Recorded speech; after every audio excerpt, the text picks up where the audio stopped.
Hello મિત્રો, કેમ છો? મજામાં છો ને? હું પણ મજામાં છું. તો આજે આપણે છે ને મારા રસોડે બનાવવાના છીએ લસણિયા સેવ મમરા. તો એની માટે આપણે મમરા જોશે. જો તો અત્યારે ઘાવર હોય છે, જો ઘાવર હોય તો એને થોડી વાર શેકી લેવાના. આવી રીતે થોડાક તપાવી નાખો એટલે આવી રીતે થઈ જાય. એટલે પછી આપણે 20 થી 25 નંગ જેટલી લસણની કળી લેવાની, સંચળ, મીઠું, આમચૂર, કાશ્મીરી લાલ મરચું, સેવ ને તેલ. તો આપણે પહેલાં છે ને લસણવાળી ચટણી બનાવવાની છે. એની માટે આપણે પહેલાં લસણામાં નાખી દઈશું. આપણે 2 ચમચી કાશ્મીરી લાલ મરચું નાખશું.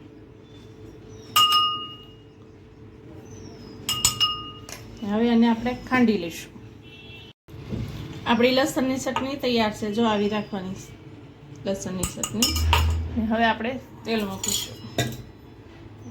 ગેસ શરૂ કરીશું. મોટું વાસણ લેવાનું થાય એટલે હું આપણને હલાવતા ફાવે. તો એમાં આપણે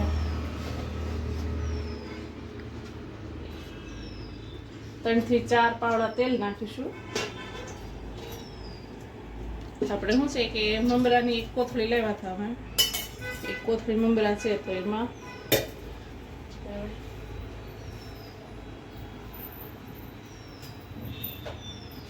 ગરમ થઈ ગયું છે. એમાં આપણે અડધી ચપટી હિંગ નાખીશું ને ગેસ ધીમો કરી દઈશું. ને એમાં આપણે આ જે લસણની ચટણી કરીને એ નાખી દેવાની છે.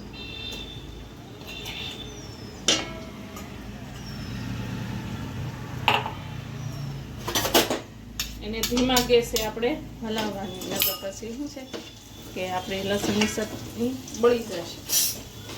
એટલે એને ધીમા ગેસે આપણે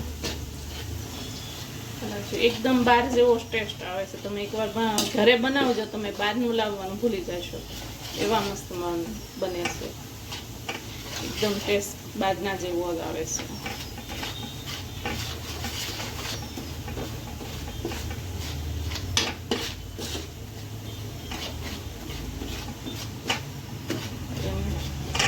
ખાસો ટેસ્ટ નો હોય જાય ને લસણનો, ત્યાં સુધી આપણે એને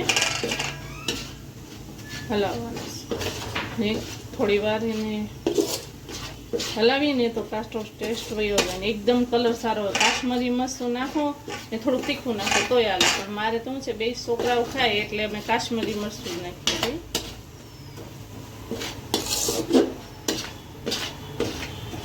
આપણી લસણની ચટણી છે એનો કાચો ટેસ્ટ વયો ગયો છે. લસણનો સતળાઈ ગઈ છે. હવે એમાં આપણે મમરા નાખી દઈશું. મમરા છે ને ગરમ કર્યા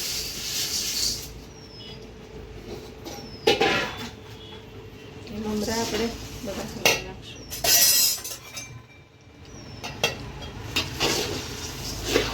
ગેસ તો તમારે ધીમો જ રાખવાનો છે. ગેસ ફૂલ કરવાનું જ નથી. બધું હલાવી નાખશું. આપણે લસણની ચટણી બધામાં મિક્સ થઈ ગઈ છે. હવે આપણે એની અંદર આપણે આ સેવ નાખી દઈશું. આપણે અડધો બાઉલ સેવ નાખી છે. એ બધું એકદમ હળવું હલાવી નાખશું.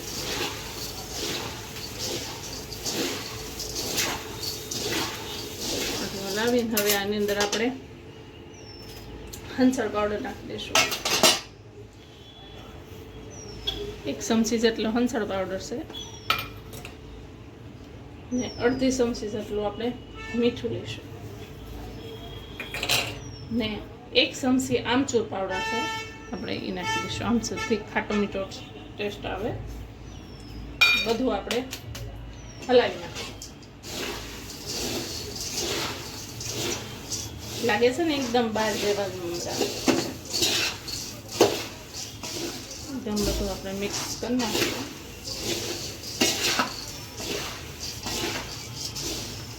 જો તૈયાર છે આપણા લસણિયા મમરા. એકદમ બહાર જેવો ટેસ્ટ ને એકદમ સરસ. હવે આપણે એને ગેસ બંધ કરી દઈશું. તૈયાર થઈ ગયા છે. હવે આપણે ગેસ બંધ કરી દઈશું ને હવે આપણે કાઢી દઈશું બાઉલમાં. ને જો કેવા ક્રિસ્પી થયા છે. એકદમ નજીકથી જો તૈયાર છે આપણા લસણિયા સેવ મમરા. જો તમને મારી રેસીપી સારી લાગી હોય તો લાઈક કરો, શેર કરો, સબસ્ક્રાઇબ કરો. ભલે મિત્રો ને તમારા ઘરે પણ બનાવજો ને જો આવા એકદમ બાર જેવા બને તો મને કમેન્ટ કરજો. ભલે મિત્રો, બાય.